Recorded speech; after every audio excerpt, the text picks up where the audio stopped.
Pendant des décennies, Maria Shriver est restée dans l'ombre des projecteurs d'Arnold Schwarzenegger, l'épouse loyale, la mère discrète, la figure publique qui parlait rarement. Mais le temps finit toujours par révéler ce que le silence dissimule. Et aujourd'hui, à 69 ans, Maria s'est enfin exprimée sur la trahison, la douleur et les années passées à maintenir une vie qui s'effondrait lentement. Ce qu'elle révèle expose non seulement les profondes fissures de leur mariage, mais bouleverse même les admirateurs de longue date d'Arnold, le début d'un mariage politique. Lorsque Maria Shriver a épousé Arnold Schwarzenegger en 1986, leur union semblait écrite dans les étoiles. La journaliste issue de la plus célèbre dynastie démocrate américaine et l'immigrant autrichien devenu célèbre grâce à ses muscles, son charisme et son ambition. Leur mariage fut une cérémonie somptueuse, organisée dans le domaine familial des Kennedy à Hyannisport. La presse les surnomma alors « La royauté américaine rencontre la légende hollywoodienne ».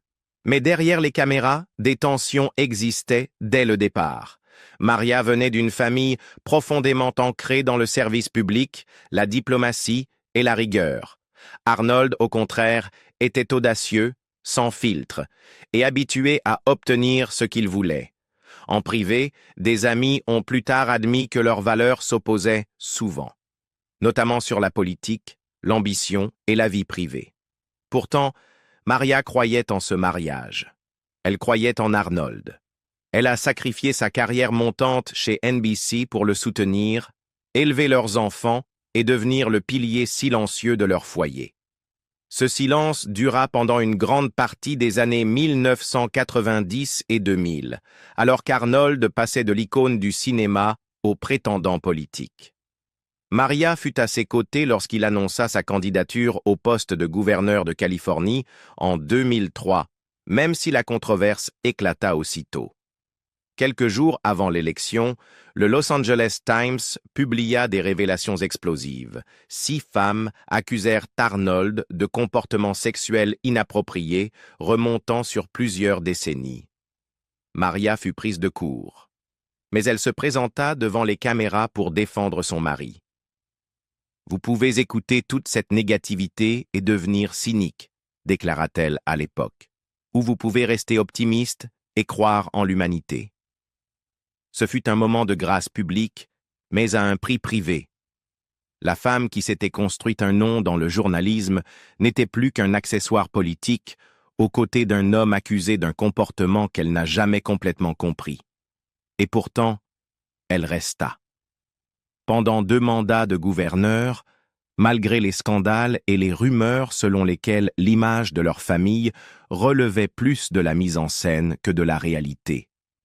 Ce que le public ignorait, ce que même Maria ne savait pas encore vraiment, c'est qu'une trahison bien plus profonde avait déjà eu lieu, une trahison qui allait anéantir les fondations de tout ce qu'elle avait tenté de préserver. La gouvernante, le secret et l'effondrement. En mai 2011, quelques mois seulement après qu'Arnold Schwarzenegger ait quitté ses fonctions de gouverneur de Californie, l'image soigneusement contrôlée de sa vie de famille vola en éclats. Le Los Angeles Times révéla l'affaire. Arnold avait eu un enfant plus de 10 ans plus tôt, non pas avec une costard ni une inconnue, mais avec quelqu'un de l'intérieur même de leur maison. Mildred Baena, la gouvernante de longue date de la famille, avait donné naissance à un fils en 1997, et pendant toutes ces années, il avait gardé le secret. Ce n'était pas une rumeur de tabloïd. Arnold le confirma lui-même. L'enfant, Joseph Baena, était né à peine quelques jours après que Maria ait accouché de leur plus jeune fils, Christopher. Les 2 bébés avaient grandi sous le même toit, soignés par la même femme, tandis qu'Arnold menait une double vie, un visage public de mari et de père, une culpabilité privée dissimulée derrière des silences et des questions évitées. Maria fut anéantie. Pendant des années, elle avait fait confiance à Mildred. Elle n'avait rien vu. Elle n'avait rien demandé. Et désormais, elle réalisait que non seulement son mari l'avait trahie physiquement, mais qu'il avait bâti tout un récit familial mensonger autour d'elle, dans sa propre maison, avec son propre personnel, sous son nez. La douleur n'était pas seulement une infidélité, C'était une humiliation, publique, télévisée, mondiale. Quelques jours après la révélation, Maria quitta le manoir familial de Brentwood pour s'installer à l'hôtel. Son silence, autrefois signe de loyauté, devint désormais une armure. Elle demanda le divorce peu après, mais la procédure dura 10 ans et ne fut finalisée qu'en 2021. Pour Arnold, l'aveu marqua le début d'un douloureux examen de conscience. Dans des interviews, il reconnut sa faute mais se montra parfois sur la défensive. « J'ai tout gâché », déclara-t-il à 60 minutes. « Mais je n'ai pas besoin que quelqu'un d'autre me juge. » Pourtant, pour beaucoup, il ne s'agissait pas seulement d'une erreur, mais de la cruauté du mensonge et de son contexte. Il était gouverneur, mari, père, et en même temps, un homme menant une seconde vie à laquelle sa femme n'avait jamais consenti. Pendant des années, Maria refusa de s'exprimer publiquement en détail sur la trahison. En 2018, elle déclara dans un commentaire rare qu'elle avait passé des années en thérapie pour pardonner, avancer et reconstruire. Mais des amis proches révélèrent qu'elle ne s'était jamais vraiment remise. Elle a tout intériorisé, confia un proche. Elle était en colère, mais aussi honteuse. Elle se blâmait de ne pas l'avoir vue. Et peut-être le plus tragique de tout, c'est qu'elle l'aimait encore, ce qu'elle avouerait plus tard en reconnaissant que cela rendait la douleur encore plus insupportable. Car ce n'était pas seulement ce qu'il avait fait. C'était tout ce qu'ils avaient construit ensemble, chaque discours qu'elle avait prononcé pour le défendre, chaque moment où elle avait choisi de croire en lui, tout cela s'effondrant en une seule phrase. « J'ai eu un enfant avec la gouvernante. » Une famille brisée et le prix du silence. Les conséquences n'étaient pas seulement des papiers de divorce et des gros titres médiatiques. Ce furent des années de relations fracturées, de fêtes gênantes et de distance émotionnelle qu'aucune thérapie ni excuse ne pouvait facilement réparer. Arnold et Maria avaient 4 enfants ensemble. Catherine, Christina, Patrick et Christopher, et chacun a réagi différemment à la trahison. Certains ont choisi de ne jamais s'exprimer publiquement. D'autres, comme Catherine, ont fait preuve d'une empathie prudente.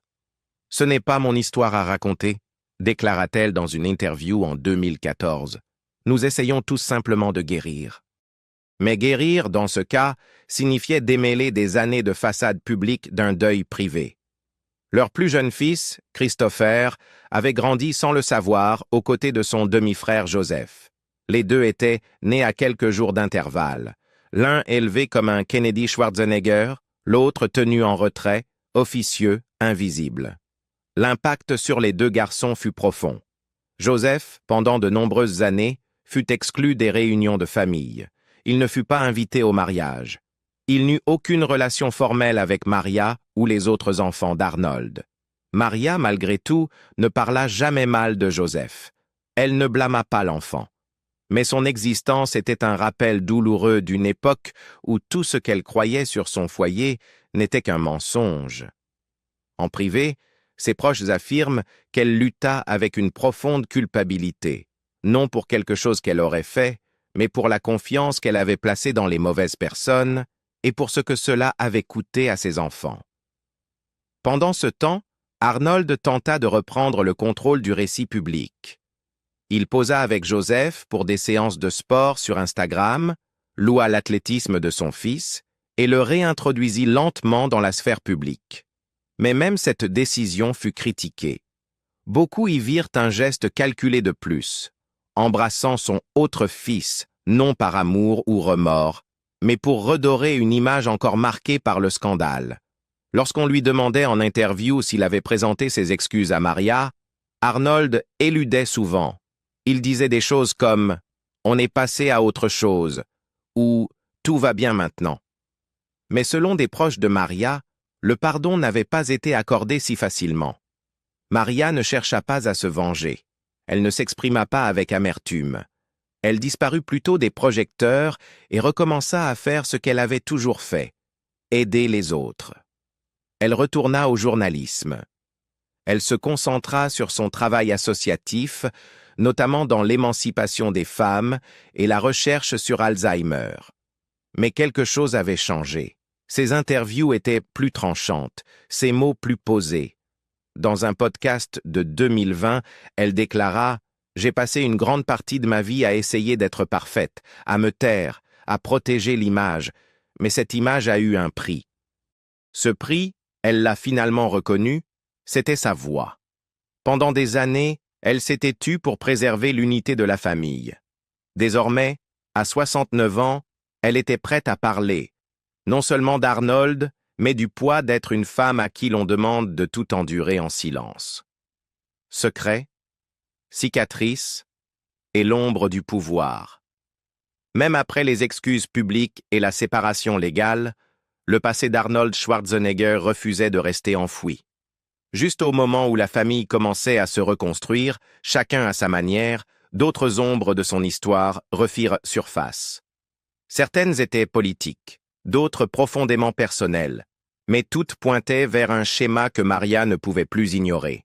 L'un des épisodes les plus controversés eut lieu en janvier 2011, le tout dernier jour du mandat de Schwarzenegger en tant que gouverneur de Californie. Quelques heures avant de quitter ses fonctions, il accorda sa clémence à Esteban Núñez, le fils de l'un de ses plus proches alliés politiques, Fabián Núñez. Esteban avait plaidé coupable d'homicide volontaire pour avoir poignardé à mort un étudiant, Luis Santos. Initialement condamné à 16 ans, Schwarzenegger réduisit discrètement la peine à seulement 7 ans, sans prévenir la famille de la victime, ni même les procureurs locaux. Maria avait longtemps soutenu les ambitions politiques d'Arnold, se tenant souvent à ses côtés lors des campagnes, même lorsque des accusations d'inconduite sexuelle étaient apparues lors de sa candidature de 2003. Elle l'avait défendu publiquement, avait supporté les murmures à huis clos et avait souri à travers tout cela. Mais cette commutation, c'était différent. Ce n'était pas une trahison personnelle. C'était l'usage du pouvoir pour aider l'enfant d'un ami, au détriment de la justice. Et pour elle, cela prouvait une fois de plus qu'Arnold, lorsqu'il était question de loyauté ou d'ego, pouvait perdre toute clarté morale. La réaction fut immédiate. La famille Santos intenta un procès. Les médias s'enflammèrent. Un juge californien qualifierait plus tard la décision de « détournement de pouvoir » répugnant pour la majorité des citoyens. Le poids émotionnel de cette phrase résonna dans les conversations privées de Maria, selon ses proches. Elle se sentait complice, ayant contribué à présenter Arnold comme un réformateur, un leader intègre. À présent, elle voyait ses décisions, personnelles et politiques, laisser derrière elle des cicatrices de douleur. Et puis, les blessures anciennes revinrent. Des allégations d'inconduite sexuelle vieilles de plusieurs décennies, longtemps enterrées à l'époque de sa gloire hollywoodienne, refirent surface avec un nouvel éclat. En 2003, lors de sa première campagne pour le poste de gouverneur, le Los Angeles Times avait publié les témoignages de 6 femmes décrivant des attouchements non désirés de la part de Schwarzenegger, certains remontant aux années 1970 et 1980. À l'époque, Maria l'avait soutenu, défendant son intégrité. Arnold avait vaguement admis s'être mal comporté, mais avait rejeté la plupart des récits comme exagérés. Mais en 2023, alors qu'il faisait la promotion de sa docu-série Netflix Arnold, il adopta un ton bien différent. Il admit enfin « J'avais tort, totalement tort ». Pour Maria, ce n'était pas seulement une forme de justification, c'était de l'épuisement. Chaque fois qu'elle avait choisi le silence, c'était pour protéger la famille. Chaque sourire en public servait à maintenir une image qui s'effritait en privé. Et maintenant, des années plus tard, l'homme qu'elle avait autrefois aimé confirmait lentement les choses qu'elle avait voulu croire fausses. Il devenait de plus en plus évident que son silence lui avait coûté bien plus qu'un mariage. Il lui avait coûté sa paix. Quand les caméras s'éteignent et que la vérité demeure. Au fil des années, Arnold Schwarzenegger est revenu à ce qu'il connaissait le mieux, le cinéma. Après avoir quitté ses fonctions en 2011, il a rapidement retrouvé Hollywood avec une série de rôles musclés. Expendables 2, Le Dernier Rempart, Sabotage, Évasion et encore une suite de Terminator, Genesis, en 2015. Son visage est réapparu sur les affiches, sa voix dans les bandes annonces, et son nom est redevenu une marque à part entière. Il a même brièvement remplacé Donald Trump à la tête de The Celebrity Apprentice, tentant de se réinventer pour une nouvelle génération. Mais peu importe le nombre d'explosions ou de répliques lancées à l'écran, les fissures de son héritage personnel le suivaient. Derrière le rideau, il s'efforçait encore de reconstruire des liens tendus, en particulier avec son fils Joseph, dont la présence publique devenait de plus en plus visible. Joseph commença à apparaître aux avant-premières, aux côtés de son père, à s'entraîner avec lui et à embrasser pleinement le nom Schwarzenegger, celui-là même qu'il avait longtemps tenu à l'écart. Arnold semblait fier. Mais le prix de cette fierté, ce qu'elle avait coûté à son mariage, à Maria, à leurs autres enfants, restait largement tu. Maria, de son côté, poursuivait son propre chemin, choisissant une vie plus discrète, mais plus engagée. Son travail de plaidoyer autour de la maladie d'Alzheimer, de l'autonomisation des femmes et de la santé mentale s'intensifia. Elle anima des podcasts, donne des interviews et recommença à écrire. Mais elle parlait rarement, voire jamais, d'Arnold. Pendant des années, beaucoup se demandèrent si elle le ferait un jour. Si elle briserait enfin le silence, non par des formules vagues ou des communiqués bien pensés, mais par sa propre vérité. Puis vint son interview début 2025. Elle avait 69 ans. Dans une conversation censée porter sur la santé des femmes, le dialogue glissa doucement. L'animatrice lui demanda avec précaution si Maria avait un jour vraiment pardonné à Arnold. Sa réponse fut calme. « Je pense que le pardon est un choix quotidien, » dit-elle. « Certains jours, je l'ai. D'autres, c'est plus difficile. Mais ce que j'ai appris, c'est que le silence ne te protège pas. Il construit juste des murs à l'intérieur de ton propre cœur. » Cette phrase fit la une, car il ne s'agissait pas seulement d'un divorce.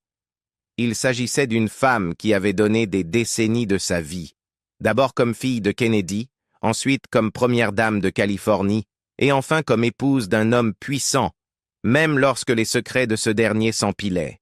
Et tout ce temps, elle n'avait presque rien dit, jusqu'à présent.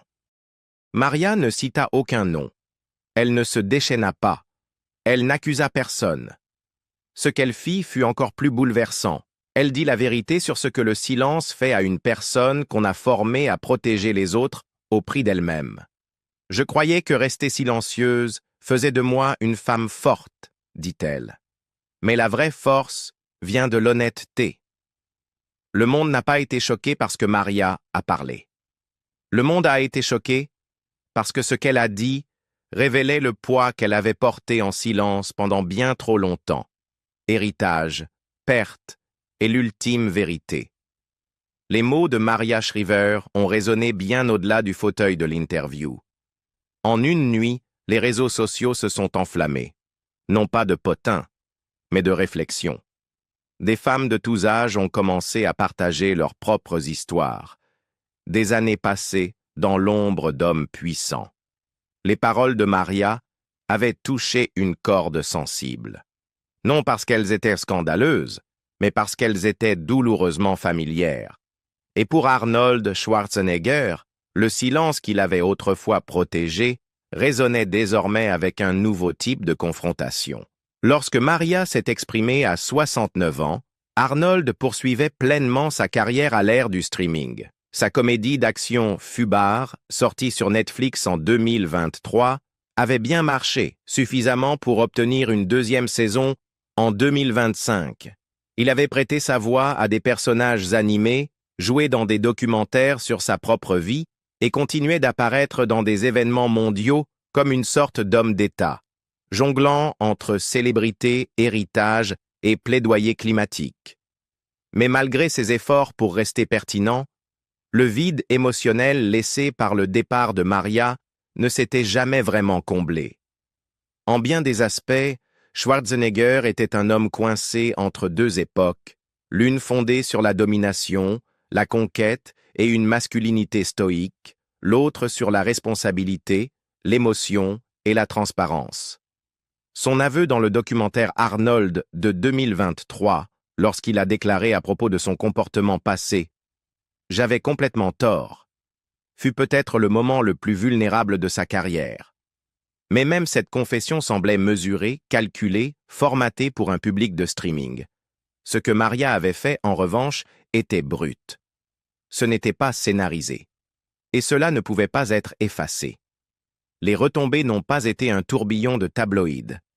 C'était plus discret que cela, plus douloureux. Soudain, les interviews avec Arnold prenaient un ton différent. Les questions sur la famille recevaient des réponses brèves. Les promoteurs orientèrent la conversation vers ses projets, évitant les sujets plus profonds. L'ancienne assurance, I'll be back, était toujours là, mais elle sonnait plus comme un murmure qu'un rugissement. Pendant ce temps, le profil de Maria prenait une nouvelle dimension. Elle n'était plus simplement la femme derrière le gouverneur, ni la Kennedy au port impeccable. Elle était une survivante de l'érosion émotionnelle, une femme qui avait passé des décennies à privilégier la diplomatie à la vérité, la loyauté à la clarté. Désormais, elle faisait un autre choix. Il y avait encore des dîners en famille, encore des efforts pour maintenir l'unité pour le bien des enfants. Mais quelque chose avait changé pour de bon. Maria avait redéfini les frontières de sa vie. Arnold, malgré sa renommée et sa fortune, ne pouvait plus les franchir. Dans une interview en 2025, lorsqu'on lui demanda ce qu'elle espérait laisser comme héritage, Maria marqua une pause. Puis elle déclara « Que j'ai continué, que j'ai élevé de bons enfants, que j'ai dit la vérité quand il le fallait, et que j'ai fini par parler, pas pour me venger, mais pour trouver la paix. Parfois, il faut une vie entière pour trouver sa voie. Et parfois, lorsque cela arrive, le monde n'est pas prêt. Mais on parle quand même. Que pensez-vous de la décision de Maria de s'exprimer enfin après toutes ces années? Était-ce trop tard ou parfaitement bien choisi? Dites-le nous en commentaire. Et n'oubliez pas de vous abonner pour d'autres histoires vraies d'Hollywood qui vont au-delà des gros titres.